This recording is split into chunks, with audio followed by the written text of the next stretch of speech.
একঘেয়ে ডিমের ঝোল খেতে ভালো না লাগলে এইভাবে ডিমটাকে বানিয়ে দেখুন।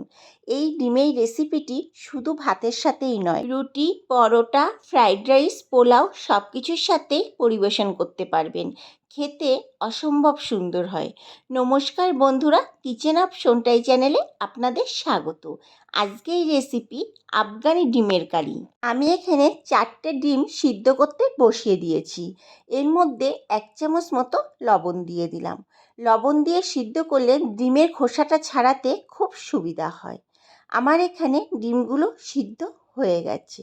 এখন অন্য একটা পাত্রে ঢেলে নেব। ঠান্ডা হয়ে গেলে খোসাটা ছাড়িয়ে নেব। ডিমগুলোর খোসা ভালো মতো ছাড়িয়ে নিয়েছি, আর গাগুলো ছুরি দিয়ে একটু কেটে কেটে দিয়েছি। কড়াইতে 2 চামচ মতো ঘি দিয়ে দিলাম। আপনারা চাইলে এখানে বাটারও ব্যবহার করতে পারেন। এর মধ্যে দিয়ে দেব 2টো মাঝারি সাইজের পেঁয়াজ কুচি। পেঁয়াজগুলোকে একটু বড় বড় করে কেটে নিয়েছি। আর দিয়ে দিলাম 6 থেকে 7 কোয়া রসুন, 1/2 ইঞ্চি মতো আদা, 5টা কাঁচা লঙ্কা আর 6-7টা কাজু। এখন ভালোভাবে ভেজে নেব। যখন এরকম হালকা ব্রাউন কালার চলে আসবে তখন কড়াই থেকে নামিয়ে নেব। নামিয়ে ঠান্ডা করে নেব। ওই কড়াইয়ের মধ্যে একটু সাদা তেল দিয়ে দিয়েছি। তার মধ্যে দিয়ে দিলাম 1/2 চামচ মতো হলুদ গুঁড়ো আর 1/2 চামচ লঙ্কার গুঁড়ো। একটু নাড়িয়ে কড়াইটাকে কয়েক সেকেন্ড গ্যাসের পরে রেখে দেব, যাতে হলুদের কাঁচা গন্ধটা চলে যায়। এবার তেলের মধ্যে ডিমগুলোকে ছেড়ে দেব। একটু উল্টে পাল্টে হালকা লাল লাল করে ভেজে নেব। আমার এখানে ডিমগুলো ভাজা হয়ে গেছে, আমি তুলে নিচ্ছি। চলুন একটা মশলা তৈরি করে নিই। একটা মিক্সি বাটি নিয়ে নিয়েছি। তার মধ্যে ভেজে রাখা পেঁয়াজ, আদা, রসুন, কাঁচা লঙ্কা, কাজু সব কিছু দিয়ে দিলাম। আর দিয়ে দিলাম একদম ফ্রেশ 1 মুঠো ধনেপাতা। এখন পেস্ট করে নেব। আমার এখানে মশলাটা পেস্ট করা হয়ে গেছে। কড়াইতে আবার একটু তেল দিয়ে দিয়েছি। তার মধ্যে 2টো এলাচ এবং দারচিনি দিয়ে দিলাম। 4 থেকে 5 সেকেন্ড একটু ভেজে নেব। এলাচ এবং দারচিনি থেকে একটা সুন্দর গন্ধ বেরিয়ে যাওয়া পর্যন্ত।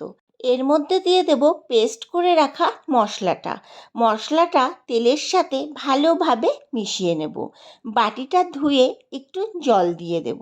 সব কিছু আবারও ভালোভাবে কষিয়ে নিচ্ছি। 2 মিনিট মতো কষিয়ে নেওয়ার পর এর মধ্যে দিয়ে দিলাম 1/2 চামচ লবণ এবং 1/2 চামচ হলুদ গুঁড়ো। আবারও সব কিছু ভালোভাবে মিশিয়ে নেব। এবার দিয়ে দেব 1 চামচ ধনের গুঁড়ো, 1 চামচ জিরের গুঁড়ো আর 1/2 চামচ গোলমরিচের গুঁড়ো, আর দেব 1/2 চামচ লাল লঙ্কার গুঁড়ো। এবার সব কিছু ভালোভাবে কষিয়ে নেব, যতক্ষণ না মশলা থেকে ভালো মতো তেল ছেড়ে না যায়। দেখুন মশলার কালারটা আস্তে আস্তে চেঞ্জ হয়ে যাচ্ছে। এর মধ্যে দিয়ে দেব 2 চামচ মতো টক দই। এই সময় গ্যাসের ফ্লেমটা একদম লোতে রাখতে হবে, নয়তো টক দইটা কেটে যেতে পারে।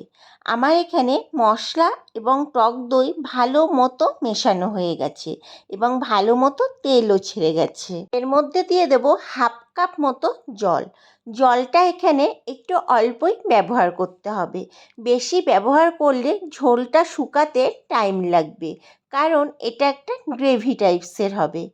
এবার ঝোলটা ফুটে উঠলে ডিমগুলো দিয়ে একটু ভালোভাবে নাড়িয়ে নিলাম।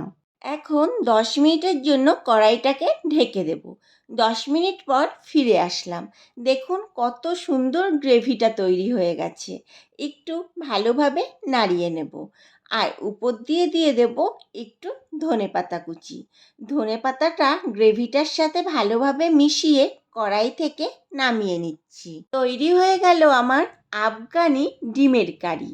এইভাবে একবার বাড়িতে তৈরি করে দেখুন, এতটাই খেতে ভালো হয়, আমার কমেন্ট বক্সে এসে সুনাম করে যেতে বাধ্য হবেন, কথা দিয়ে যাচ্ছি। এরকম নতুন নতুন ভিডিও পাওয়ার জন্য আমার চ্যানেলটিকে সাবস্ক্রাইব এবং ফেসবুক পেজ থেকে দেখে থাকলে পেজটিকে ফলো করে দেওয়ার অনুরোধ রইল।